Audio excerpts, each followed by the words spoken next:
Oh, there we go.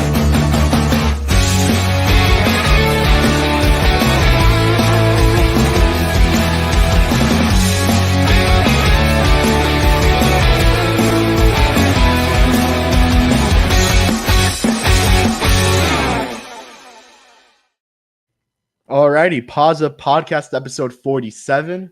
I am here as always with my co-hosts and good friends, Jake Gibson, Jonathan Mayer, and we are very excited to have on Ryne Guida, the heart and soul of the FIU baseball offense, designated hitter and first baseman. Ryan, what's up? Second time on the podcast. We're excited to have you on.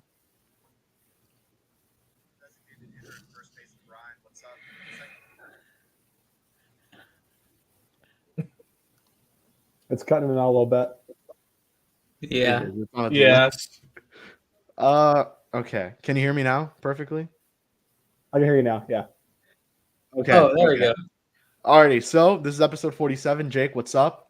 Lots happened since the last time. I think it was just us two last time, and we had, Johnny hasn't been on the last two episodes. No, I surprised you guys. You did. We spoke a lot. Yeah. When we talked about Kevin's mega preview on the baseball roster, and that inspired us to do a bit more baseball. So who better to have on than the Rhino himself, Ryne Guida? He was last on the Paws podcast. It was a very weird episode, Kevin. It was episode 20.5. It was right after we had spoken with Raja Bell. It was sort of out of the blue, and it immediately happened. That was back on May the 9th of 2023. So it's been a hot minute. But Ryan, again, we're happy to have you on and talk a bit more about the upcoming baseball season. For sure. Thanks for having me. So I guess we could look back at 2023 first of all. At the end of the day, with the overall record you guys finished with, it was a successful season, better win total than 2022.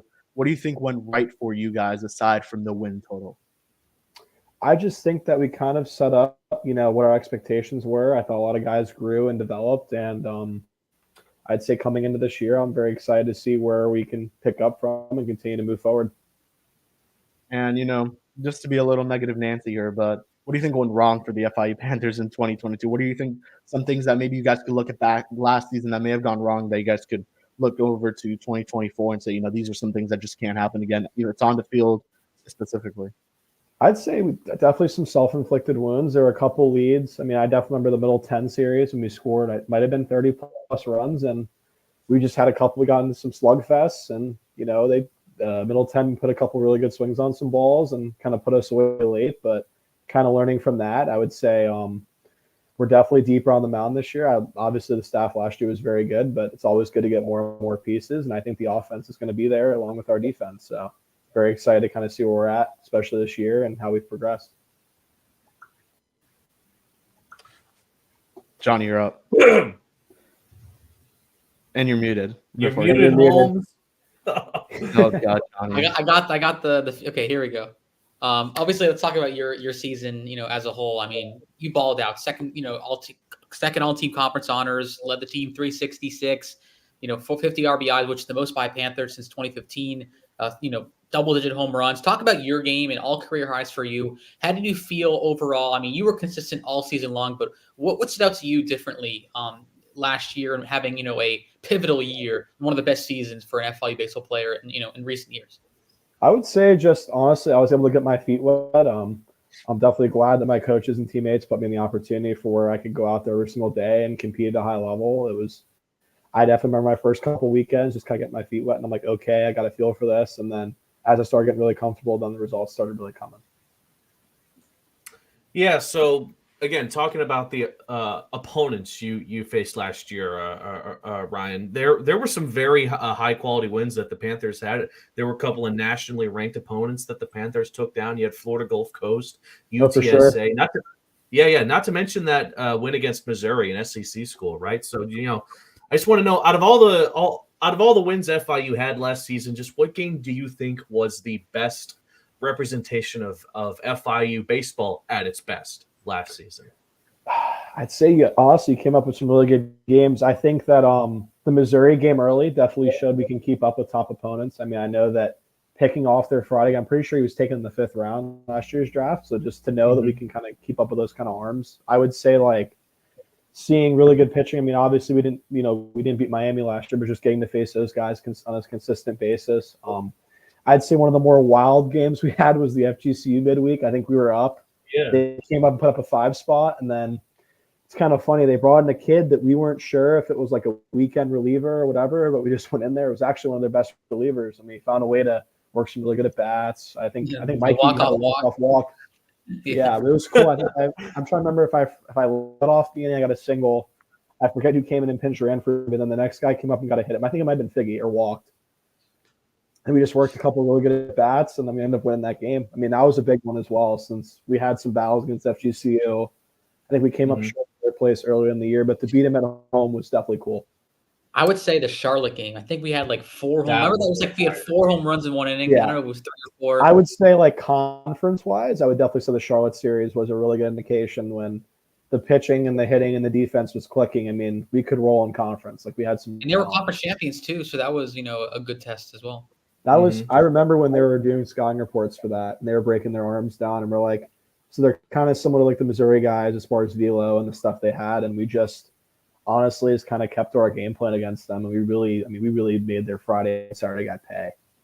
And I know even on Sunday, I'm trying to remember if we definitely won the first 2 in that series, but just to know that we can keep up with them, because their arms were very like I know everybody now talks like analytics and spin rate and the way their balls break and stuff. And those are one of the better staffs overall, I would say, other than DBU, like pure stuff wise, that was really good. Yeah. And to do that against them was phenomenal. No, absolutely. There were a lot of great games that FIU was a part of. And let's talk a bit about Conference USA. I'm glad Johnny brought it up. Conference USA has changed a lot, from the addition of so much, from the addition of Dallas Baptist, who had an amazing first season with the conference, to the departures of a bunch of teams, to now you have Jacksonville State, Sam Houston State, Liberty, and New Mexico State all joining. So, all things considered, it's hard to wrap your head around the state of Conference USA. But what do you make of the conference as it stands right now? I would say it's a very competitive conference. I mean, I think last year we were a top 8 conference in the nation, but just the consistent amount of talent. I mean, look at the draft. A lot of guys are getting picked up. It's a very nationally recognized conference. I know almost all the RPI schedules in our conference are higher, which is good. Like all the opponents are playing good teams and everybody's competitive. So I think it's an ever-growing conference. I'd say, losing an in-state rival like FAU, it's always fun playing them 2 times a year, especially growing up playing against a lot of those guys. And even like to lose Rice and who's only lost? It was Rice and UAB, right? But we got Sam Houston State and Liberty. So it's and Charlotte. I mean, I'll take the trade-off. I mean, it's always cool to play new opponents. I mean, definitely my second year being here, it's kind of nice. I mean, I know Sam Houston and Liberty are historically very good programs. So just to kind of see how we put up against them, and it honestly just makes things interesting. So it's very cool to see how this year will play out. Have you ever played against any of those new conference opponents? Never at previous schools, but I know guys at those different schools. With baseball, the network's so big, like summer ball or travel ball, or whatever. But I know Sam Houston can swing it. They got some really good arms, and the Liberty's usually very good on the mound. So those are 2 very good opponents that were out of the conference, but we're pretty damn good too. So I'm happy to see where we kind of match up, and I'd say us definitely being in the middle of the pack with having a chance to make a hunt late is good. That's where I can kind of see us right now. All right, then, Ryan. Let's talk a bit about the crosstown rivals, the Miami Hurricanes, for a second. Kevin, you want to do that? You want to do that thing you like to do real quick before we continue? Yeah, there you go. Right, let's there do you it. Go. So we'll do that 4 times this year, though. We'll do it 4 times. Oh, you're gonna do it 4 times, okay? But the 4 matchups last year, 2 in Miami, 2 in not Miami. They unfortunately did not go in FIU's favor, but FIU put up a fight in just about every one of those. I always want to know, to you and the rest of the team, are there any added stakes and added motivation when taking on the Canes specifically when compared to, say, any other non-conference opponents? I mean, it's easy to say, obviously, for the university and for like the alumni and baseball fans, it's a big deal to play Miami. I mean, I can guarantee you with the guys in our locker room, it's another game. Those are all guys we know. I grew up playing against a lot of them. They have obviously had very good teams throughout the years, but you can't overhype a certain opponent. Like when you're on the field with them and you're on ACC Network and the lights are bright, it's like you have to go out there and just play. Like they're another opponent. They're another team you can beat. You have an opportunity every time you go out there to compete your butt off. So that's the way you have to look at it. If you make it too much of it, then you'll make those little mistakes, you'll overthink something, and then you end up really getting blown out. So you have to just continue to stick to your game plan as if it's any other opponent, whether it's like your non-conference opponents from up north or even your conference opponents. Like, you got to approach every game the same. Jake had mentioned that you guys played 4 very competitive games. One of them was a walk-off. For sure. The other one was ninth inning. You look at the team they have this year and your team. I mean, you guys stack up pretty well against each other. The Canes lost players, but they still have a lot of talent there no matter what. But, how competitive do you think these games could be? I mean, it kind of feels like we'll be seeing FIU versus the Miami Hurricanes 4 times every baseball season. So how competitive do you think these games could be? And, I mean, you guys have a pretty good shot this year, I would say. I mean, I think regardless of talent, I mean, I think even last year with last year's group, we matched up pretty well against them. I think it's literally going to matter. It's going to come down to, who's swinging the bats hot, who's pitching it well, because, it is midweek, so you see different arms. I mean, I know we employed some different midweek strategies with just even the pod system we had earlier in the year. So I'm curious to see how it goes. I think we're going to match up very well. They're going to be close games. It's baseball. I mean, anything can happen. I mean, we can easily go there and beat them, and they can come here and beat us. Like, in the end, you got to play 9 innings and do what you can to get a win. I mean, you know how it goes. I think where we got 3 runs in the one game, they came back and scored 4. Like, you don't know. Mm-hmm. Yep. You just don't. Yeah, I want to know a little more with you. Obviously, I think another cool perk is being able to go to different ballparks. Especially you think of at UM, it's a historic it's a historic place. There's a lot of history there. What is like being able to play in that atmosphere and knowing that there's a lot of tradition, but also being able to try to show out because you're only we're like 15 minutes away from here at FIU, but you're also trying to go into another level at an ACC school and trying to make your case known at that ballpark. I mean, it's definitely cool. I mean, I remember going to Miami games growing up. I remember guys I knew that played there, and they've had a great culture. I mean, same with FIU. I remember when I used to go to FIU games too when they play FIU as a kid. I mean, honestly, it's very cool to play, especially in my home state, to get to play at that ballpark. But in the end, like, once you get around, you take your BP there and you kind of soak it in, it's another ball game. And that's the way you got to look at it. But it's definitely very cool to be there. Like, I remember my first time last year. I always saw it on TV. I always saw it from the outside. But on the inside, I'm like, oh, this is pretty cool. This is Power 5 baseball. But in the end, I mean, we competed well. I didn't think there was that much of a big difference as far as, maybe we had something go wrong or we made a pitch or they hit a ball out or we made a mistake. But, I mean, in the end, we're all D1 ball players. Like, anybody can beat anybody. Before we do talk about the Valley League, I do want to ask you, as an athlete itself, obviously FIU gives you guys the opportunities to go to these Power 5 schools. We saw it with football going to Arkansas. Absolutely. You're going to Indiana now to kick off the season. You guys obviously Iowa. You guys are going to Iowa. I Iowa. said FIU football's going to Indiana. And Notre Dame's coming to town. Notre Dame's coming to town. You guys get to, experience a lot of Power 5 Absolutely. opponents. How much does that help you guys, being in the G5, which is still extremely competitive, but to face the other, the next level where some of you could possibly be at one day if things go well for you? I mean, I think when you play Power 5 competition, it's always kind of say, okay, well, what do these guys have? The difference is usually at that level is depth, but I'd say depth-wise this year, you match it very well, and it's very good just development-wise to face better pitching, to face better hitters, just to get an understanding of, okay, if we're in a regional, this is a team you might see. I think it's very good for the guys and for the program, and even for myself, to just get a chance to compete against that level of competition. Because in the end, when you're a ball player, you want to play the best comp anytime you can. It's awesome that we get the opportunity to play. Like, even in Iowa, I think they're going to have 2 or 3 draft arms and shit. Like, that's fantastic to see that right before conference. And who knows? I mean, you might end up at Miami's regional. You don't know. You could go to Iowa. I mean, you just don't know. Yeah. So it's very good to see these guys. Because in the end, when you're a mid-major and you compete against them in a midweek, they're like, all right, well, if we see these guys again, there's a chance the weekend they can pick us off. So I think there's definitely a sign of respect too to play those guys and compete. I mean, obviously, I think we're in a good spot, but to kind of continue to answer your question, like, I would say playing Power 5 competition is very integral in non-conference play.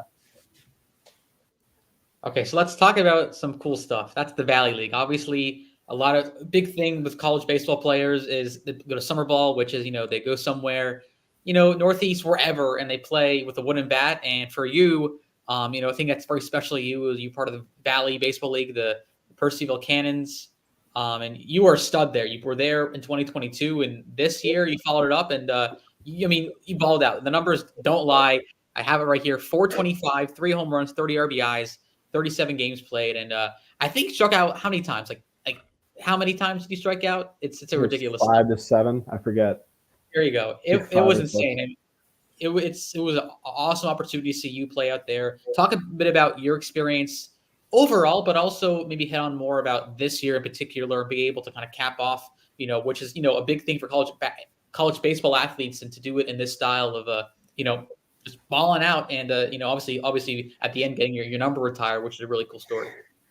For sure. I mean, obviously, shout out to Ridge Fuller and Brett Fuller who run the Cannons and gave me the opportunity to do that. But I would say that the biggest thing with summer ball is that it's like you're emulating a professional season, in the sense if you're playing every day, you have to develop your routine. They provide a weight room, so you have to learn how to just take care of your body. And for me, it's also the friendships. Like I met tons of really cool guys from D2s to D1s to JUCOs. Like you just learn how much talent's around there, and it's a very cool place to kind of get your work in. And I know our league consistently is within the top 5 of the rankings for college baseball league, summer league. So to get that opportunity there to play there, like it's something special. And even like the community, like it's a big deal for them when they have D1 guys coming in consistently every summer, and they get to watch them. I get to interact with different host families and host kids, and like that whole experience was just phenomenal. Like it was fantastic. Yeah, it must have been fantastic considering that the Cannons elected to have your number retired, hanging in the rafters, so to say. I got to know, Ryan, how did they first approach you about that? And in retrospect, just how cool is it that you have your number retired by an actual team? I mean, it's definitely very cool. I remember I went to I grabbed breakfast with Brett right after the All-Star game, right around the draft. And he's like, "Hey, regardless of what happens with that, you've been one of the guys. I'd love to have you. You've been a staple here. We really want to retire your number. I don't want to tell you this ahead of time, but you're chasing the hit record. I think I was at like 85 hits at the time. I need to get 100 to break it, and breaking it on the day, which was cool. But for me, it was very cool that they thought that highly of me, because I really thought that highly of them to get that opportunity to be there. And for me, it was fun. It was very loose, and it allowed me to succeed. I mean, they really taught me, what that grind is like, to not just, because in college you have your midweek and your weekend and you're playing every day, and to be consistent every day is something that I've learned to be able to do. Jake, you're muted. Okay, are we good? Yeah, we're good. Kevin, I think it's time for a break. Let's do it. A little news break. A little Paws Up podcast news break. Your look at all things FIU athletics and just FIU in general. So let's start off with FIU track and field, where a Panther was recently awarded the title of Conference USA's Female Field Athlete of the Week award. That belongs to Michelle Valentin, who had one heck of a performance at the Jimmy Carnes Invitational in Gainesville a few days ago. In the weight throw competition, she managed a throw of 20.70 meters, which is a conference record and 18th best in the NCAA, of course, winning that event in the process. In the shot put, she also recorded a personal best of 12.97 meters to rank 7th in all of the conference. Nicole Rotget also placed first at the pole vault competition with a vault of 4.75 meters, so a great showing for FIU at that event specifically. Congratulations to both Panthers. Let's move on now to women's soccer, as head coach Jonathan Garber recently announced that they have promoted Eric Dobrozanski to the position of associate head coach. Entering his second season with the Panthers, Eric spent last year as an assistant coach, and prior to that, he was also an assistant coach at Lynn University. Garber said, quote, Eric has played a vital role in all significant areas of the program's development. His ability to influence operational intricacies, recruiting objectives, player development, and important administrative duties is nothing short of first class, end quote. Now let's wrap up with the FIU College of Law, where they recently held a ribbon-cutting ceremony for their brand-new student lounge at the Rafael Diaz Ballard Hall. The new student lounge was part of Executive Order 4-07 by the SGA to provide students with a new space for all to use, with almost $35,000 spent to provide all the amenities that the student lounge is set to feature. So that was your very, very brief look at Newsbreak. Alrighty, we are here with Ryne Guida, FIU baseball player, first baseman, and DH. Ryan, again, thank you for joining us as always. So we are going to talk a little bit about the Major League Draft. This is something that we've spoken about a lot. As a college player, you have the opportunity to get drafted in high school before going into college, and then I believe you have to wait a couple years before having that opportunity again. You had it this past season, unfortunately, not drafted, but what has it been like for you, that process, getting closer and closer to the draft for you to kind of prepare and kind of, have those conversations with teams, kind of see where you're going to end up? I'd say it's honestly something that's opened my eyes because the whole process is something that is very in depth, and it takes a village. I mean, I have a very good agency over at PTSE that's advising me, that know exactly what they're doing with the whole process, and it's just a matter of them reaching out, kind of getting questionnaires, getting feedback, and just kind of seeing where you're at. I mean, the number one thing I can control is my performance on the field, and then the rest of the kind of cards kind of just get laid out as it goes. I mean, a lot of you don't know what's going to happen as far as what they're thinking, what they have depth wise, but I'll just continue to do what I got to do and see where all the chips fall. Yeah, no, absolutely. And of course, the 2023 season for you is absolutely incredible, but 2024 has the potential to increase your draft stock even more, especially if you have a year that was similar to what we saw last year. So just talk a bit about how much do you think 2024 is going to play into your draft stock rising to get these major league teams to notice you in that level? I would say, last year was awesome, but last year's over. It's a new year, and I'm going to continue to get back to the drawing board and do what I have to do, and just honestly have as much fun as I can. I mean, in the end, you can't really control all that, but all I can control is my attitude, my effort, my performance on the field. And I'm just going to have a great senior year, and I know the chips are going to fall where they need to fall. I'm going to be good. And for you, you talk about the draft process. What are some things maybe you could talk a little more about in depth of how you're kind of preparing for this year? I know, one thing, you were a DH all of last year. Are some things maybe you'll work on? Maybe do you hopefully get more defense opportunities this year? And what are some things you're working on to get more well-rounded to kind of hopefully, improve your draft stock? Yeah, that's a good question. I would say that, I definitely have gotten a ton of ground balls. I played almost all my summer ball games at first. I DH'd a little bit here and there, but there are some stats. I talked to some teams that saw me during the summer, and it's just continuing to show versatility, which I have. And I imagine you all will probably see me out there a little bit too on the field as well. And in the end, that's the stuff that, in the perfect world you want to control, but you can't. The coaches make the lineup, and I respect in everything that they do, and I'll give them everything I got every day. And that's pretty much all I can control. All right, let's talk 2024. This is a team that I think we've mentioned a lot that we're super excited to watch. You guys had a win increase last season. You guys lost a lot of players, but you guys brought in a lot of new guys that seem to be fitting the mold of this team. That, this is looking like more power has entered the building for you guys. Pitching has gotten a lot better, more experience. What are you most excited about in 2024? And just some of the players that you guys brought in: Keyshawn Frett, Jeff LeCorey, Austin Deering, Brylan West, were some of the big power hitters you guys brought in there. So who are some guys who we were very excited to watch in 2024? And, we've spoken about, the goals of this team, that is Conference USA champions. You guys want to make it to regionals. And definitely I do think that this team is specifically has the opportunity to do that. What are your goals right now for this team, and what are your expectations entering 2024? I would definitely say that being a 25 to 35 win program is realistic. Obviously, you can't guarantee results. I know that offensively we're deeper than I think we've been. I'd say on the mound, we had 4 to 5 dudes. We had some other guys that were very good that came in the relief, and I think we're deeper on the mound. And it's going to come down to consistent, good pitching and, timely offense. And, we're going to have our games where we score a bunch, and we're just going to need guys to hold it down a little bit. That's all. But I like where we're at. Who are some names you wanna shout out there that you're pretty excited to watch? I would say on the freshman side, I would say Jacob McKenzie, tremendous catch and throw guy behind the plate. Really excited to see what he does. He's going to get some opportunities, I think, for sure.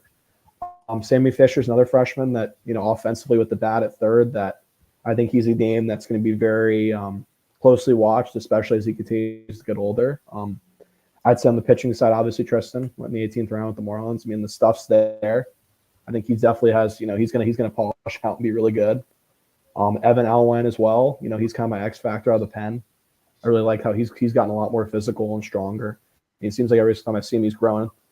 He's been throwing the ball really well. And I'd say the transfer side, definitely the outfield. I mean, Deering, LaCory, and Keyshawn. I mean, I would even say too, like Hector and Armando are going to be very good too. Like the amount of depth in the outfield is something I've never seen in my 4 years.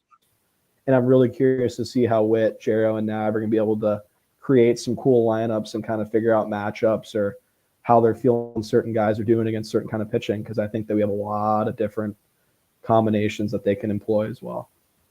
Because that's one of the big things. You guys have a lot of depth. I mean, you look at that bench, and we were talking about it a lot.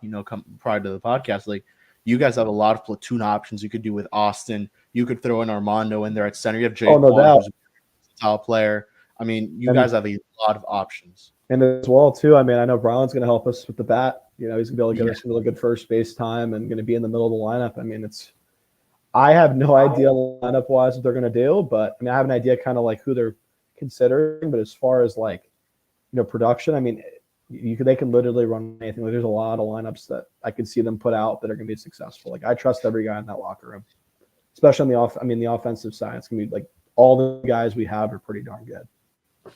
Yeah, and they're bought in, which is everything. I'm pretty sure you guys were one of the better teams in the conference, in terms of offensive production. So, I mean, just adding on to that is huge for you guys, especially. I mean, there's a chance that you have 8 to 9 guys in the lineup have 7+ home runs. I mean, you might have 4 to 5 guys hit 10+. I mean, that's something to boast. I mean, we're going to be an offensive team. I mean, obviously, Witt's very good on the offensive side, and he's employed a lot of really good different philosophies and techniques and things that we kind of apply to. And I'd say that even like the JUCO transfers that came in, they've adapted the transfers, the freshmen, the guys that have been there. Just the continued development on that side, and also on the defensive side, has been phenomenal. Like, it's going to be cool in our squads to kind of see where guys are at. And then when opening day comes, which literally it's a month from now exactly, on the 16th. Yeah. It's kind of cool. I mean, it's exciting to see what this team can do. I mean, I can't wait. Yeah, no, absolutely. Ryan, let's bring it back to you for a second, right? Entering your senior year with the Panthers, another year of experience added to you from 2023. I just want to know, for you personally, how have you prepared for this upcoming season that you would say has been different from 2023, physically, mentally, maybe even emotionally, or is it more the same as to how you prepared for last year? I mean, I kind of went back to my people that I trust. I mean, I got my guys over at MST and Coconut Creek. Shout out to them. They have phenomenal program design and training. I've been with them since my 8th grade year in high school, and just the gains I've had there physically. I know I went to Chrissy Sports Performance as well and got my hitting and throwing. They have tremendous guys over there. Max Rios, Gene Cancio, and Shane All, name a few, that have helped me out tremendously, like offensively and approach. And then my guy Tyler Wolf out in Arizona, who's with the Rangers currently. That's another phenomenal instructor that I did a bunch of cool stuff on the offensive and defensive side with. So just really trying to get as much positive information and knowledge that I can, because these are all guys that know me well, and continue to refine my strengths, and also some things that I need to get a little better at. I mean, there's always things you can improve on, especially over the off season. And I want to hit on a little bit more. You talked a little about the coaching staff, and obviously Coach went into his second year building a lot of momentum, and Coach Uralman is back. But one thing, obviously, a little more different, a new pitching coach, Carson Whitston joins, and obviously what we've seen has been, a great hire, and even Coach Frank Navarrete, who comes from UAB now, has been helping up the infielders, and even Jan Figueroa, who's working operations. Talk a little about some of the new hires and how they've been involved, and really, been great people to have for you student athletes. For sure. I mean, I would say to start on the pitching side, I think Carson's done a phenomenal job. I mean, I remember when he was at USF. I actually remember my freshman year when I was at Stetson. That was my first college start. I remember seeing him, and he always got his iPad. He's on top of things. He's a very good pitching coach. I'd say on the pitching side, from everything I've seen, he's done a good job. He's on top of what they're doing.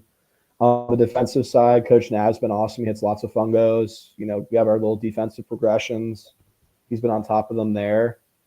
I'd say Jan is a very cool resource because he played here, and just to even kind of pick his brain about experience, he's actually assisting with the pitching staff. I think his exact title is like director of baseball operations and also like assistant pitching, like analytics. Like he's breaking down the TrackMan data and saying, hey, this is your pitch shape or this is what your ball's doing. So I think that they all have their knacks and their strengths, and they've done a tremendous job pushing the program forward. And I'm very happy with obviously the hires, but also, you know, how they are as people. They're very approachable.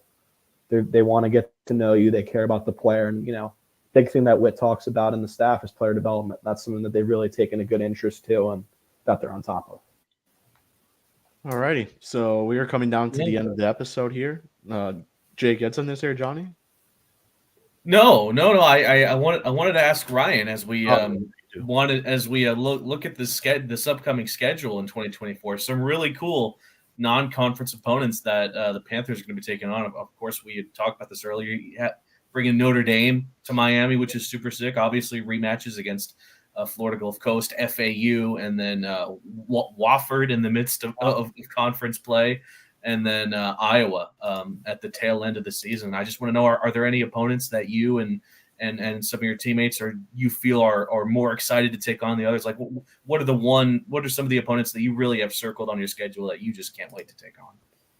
I mean, I think it's the one that's obvious in the room not to ignore is Notre Dame. I mean, I know that Coach Stiff and Coach Witt were a tremendous combo at VCU. They had tremendous success. They're a consistent regional team, and it's going to be cool to see them duke it out in a weekend. It's going to be a damn good series, and I know it's going to be very competitive. I know that obviously they're both very tight, but they're going to want to win. So it's going to be cool to see them kind of take on each other, how they manage different things. That'll be kind of something cool for you guys to watch, how they utilize their rosters that weekend. I'd say the Iowa series for sure, because just to get to play that kind of level team before conference, even the pitching, like I know I could say on the offensive side, it's really cool that, you know, because I think now this year, especially since we have an odd number of teams, there's a couple of non-conference weekends, and to end up playing them, I mean, it's just a great test just to kind of see at that point in the year, like where are we at, getting right in the conference. I mean, I do anticipate us being a conference team.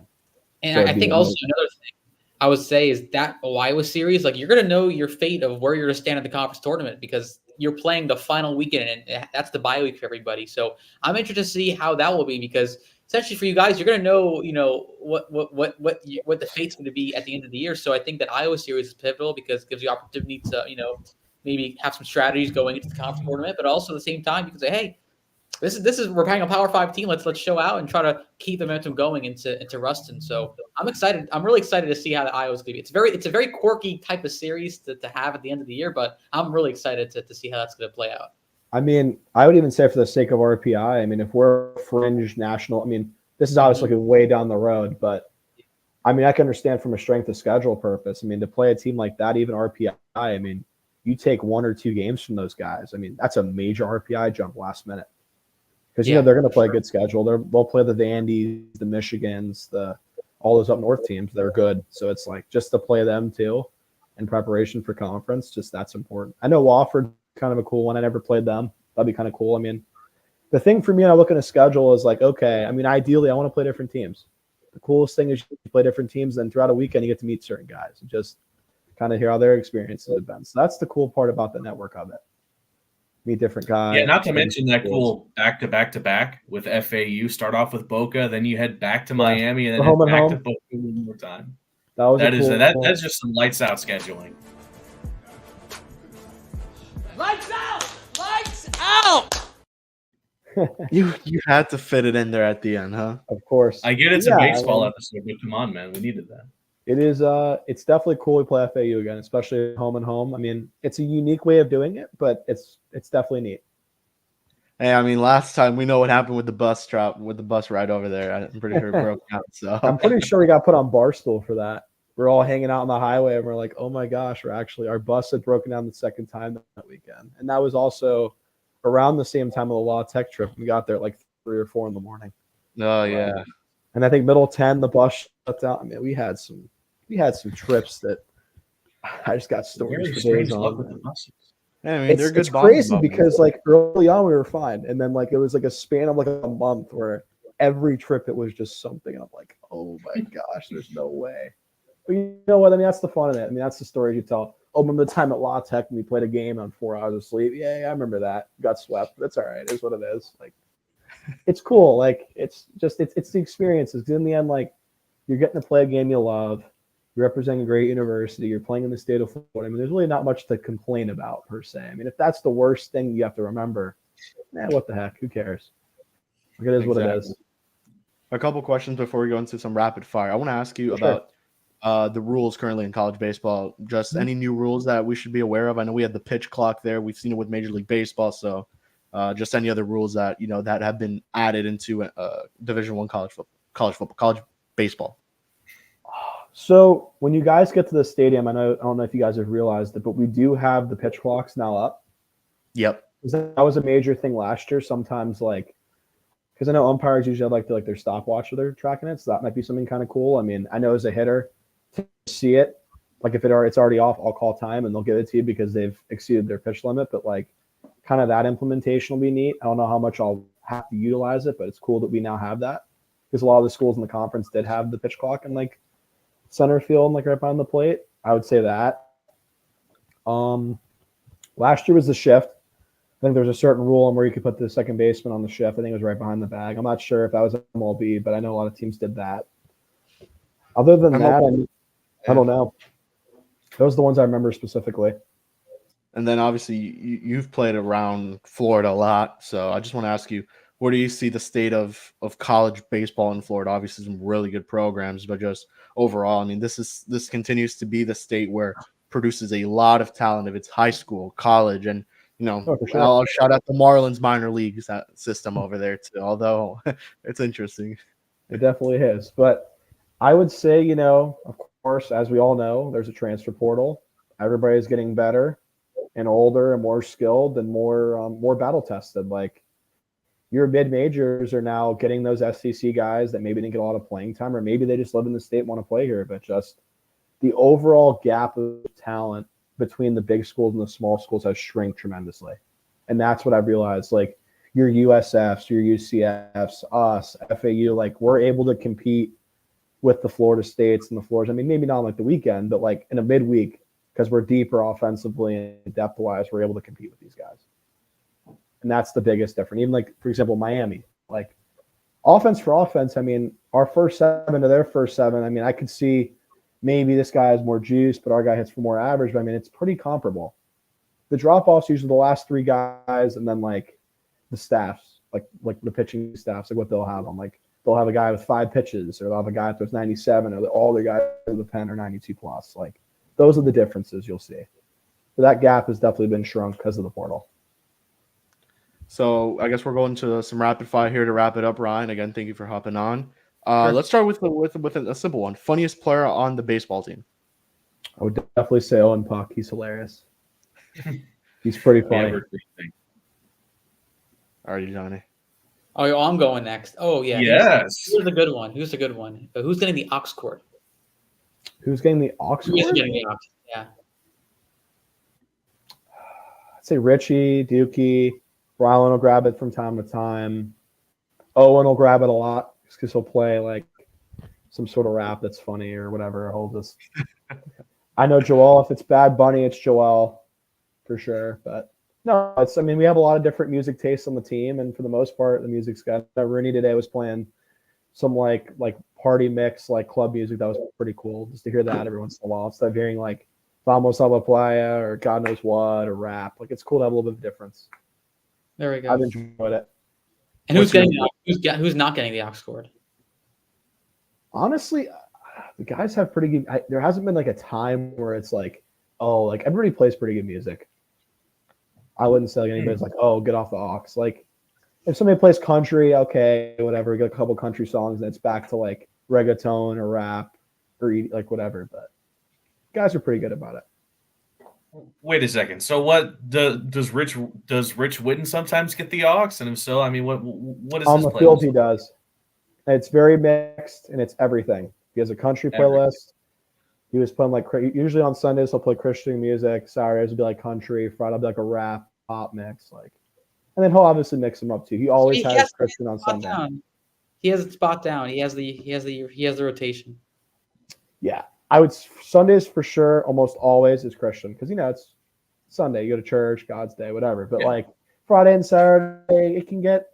There's usually country. Like there's got to be country because like you got a baseball fun out of country. Like kind of a disappointment if there's no country, but like you also play like the rap and the pop and the reggaeton too because it's Miami. There's a little bit of everything. There's like a Latin spice, but there's also like a cultural spice. Everybody gets their music represented. If that makes sense. Yeah, that's cool. All right, that's awesome to hear. So let's talk a bit about FIU, the campus. Where is your favorite hangout spot on campus, and where is your favorite place to get food? Everyone says this. So favorite hangout spot aside from your dorm. Right. Everyone says your dorm. Thanks so for the clarification. make it easier. It's too bad, like obviously because we're in Sweetwater, like there's not like a little like strip downtown where there's like some like places to go out and hang out, like some bars, restaurants, just people interact. And you have to go a little bit more down to South Beach for that. But like favorite spot on campus, I mean, obviously Trop Smoothie's awesome. I'll go in there and grab a smoothie or a wrap. I mean, it's consistent. If you want coffee, Cafe Bustelo, they got great. Cafe con leche, you get the espresso shots. As far as a hangout, obviously the place we hang out the most is the field or our dorm. There's not like anywhere like really go. Yeah, the field's a great hangout spot. Exactly. That's where guys will just. I mean, usually it's the dorms, but if guys at the field like they'll hang out, like listen to music, or they'll go hit in the indoor, or they'll get a lift in. I mean, we're pretty busy. If we're hanging out, it's usually in the fall and it's in the dorms. We'll like watch like a football game or we go to the tailgates as a team just to like have some camaraderie, like things like that. I got a question now on the spot. Go. Who's your Super Bowl prediction? What do you got in the Super Bowl? Super Bowl prediction. Yeah. Well, the Ravens are really good. Really good. I know and that's are really good. his favorite team. I know that's his big team, right? Who? Jeff LaCour loves the Ravens. Oh, he's a major Raven fan. I heard about how great Lamar was all year, and honestly, I wanted to trip Lamar. At this point, you gotta take it. I mean, I can't. I mean, the dude. My trip on Lamar is he couldn't throw the ball downfield, and then when I saw him throw 50-yard tutties against the Dolphins, I'm like, well, I'm gonna shut up now because I guess he got better. But yeah, like it's actually. I mean, it's hilarious. Being a Dolphin fan in our locker room. I mean, I get harassed pretty bad about it. You're frauds. I'm like, all right, whatever. I mean, it is what it I'll is. say this. I say this. I think it was September. I heard there was a little. Oh yeah. I think Orlando Hernandez called that the Dolphins would make the Super Bowl. He said that at a bullpen. I heard him say this. I think it was Orlando. It may have been Orlando and Richie Pena. No, it's hilarious. I mean, I will say though, like Miami fans are passionate. They're just way too bipolar. I love the support. It's awesome. I think it's fantastic.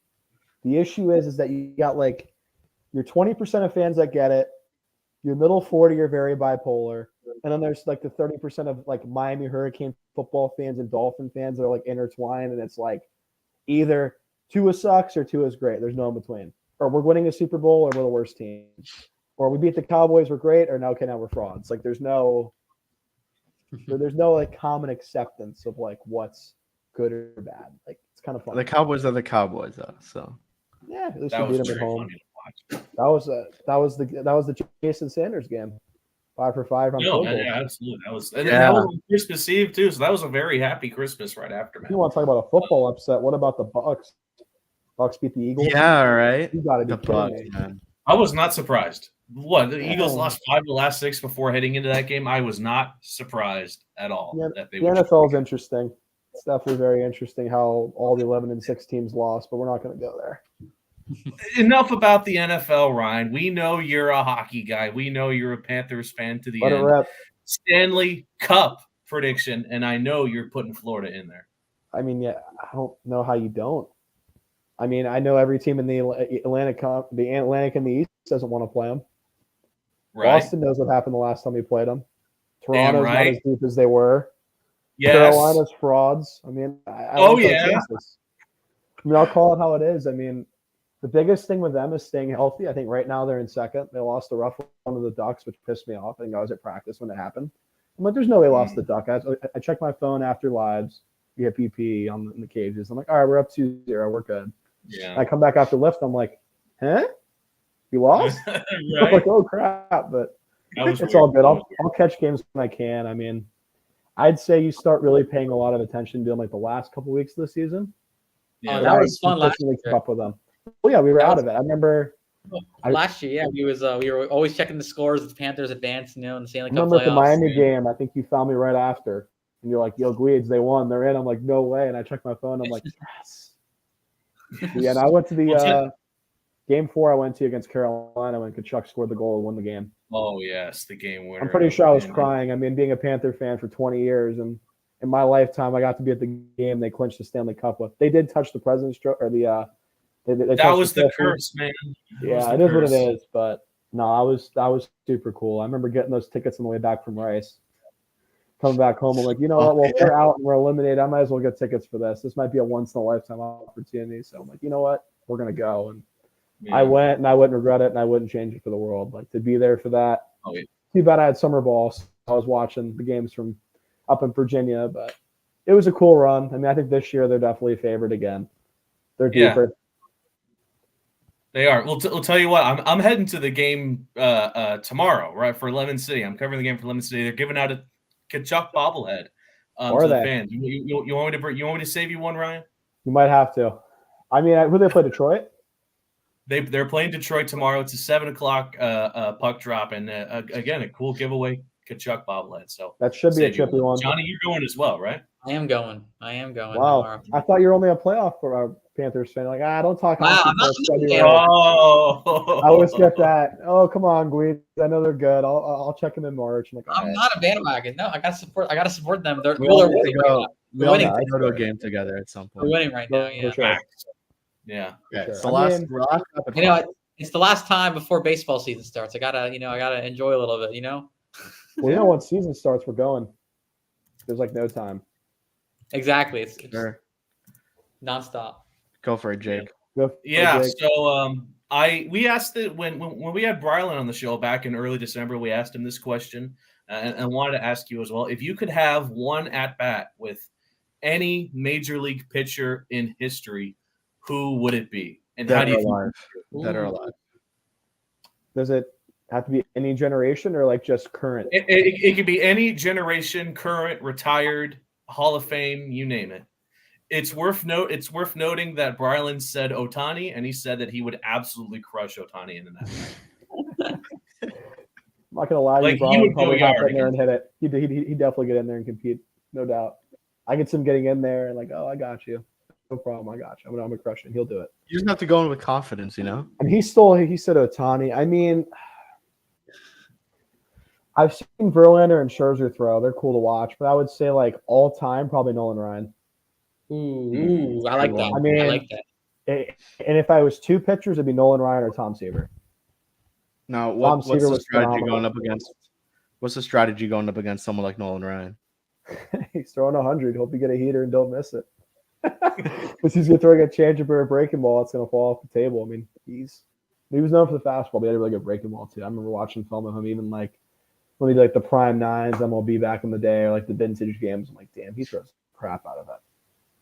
Yeah, he's. But that, I mean, Kershaw, I don't know. He's a soft tosser. He's really good, but I want something that's overpowering. Like he had overpowering stuff, like in his generation. Yeah. He's a stud. Ohtani would be cool too, but like, I mean, you have to get there too to face Ohtani. Like that's a guy you might see, but like a Nolan Ryan, that's unique to me. Hey, you're Who's winning the going. World Series, you think, by the way? Who's gonna win the World Series this year? Like early World Series prediction. I mean, for the amount of money the Dodgers spent, if they don't win the World Series, they might as well fire their GM, their owner, and everybody a part of that organization. Right. Well, they spent 300, what was it, like almost 100 billion. Just something 1 stupid. billion over 1 over billion. 1 billion.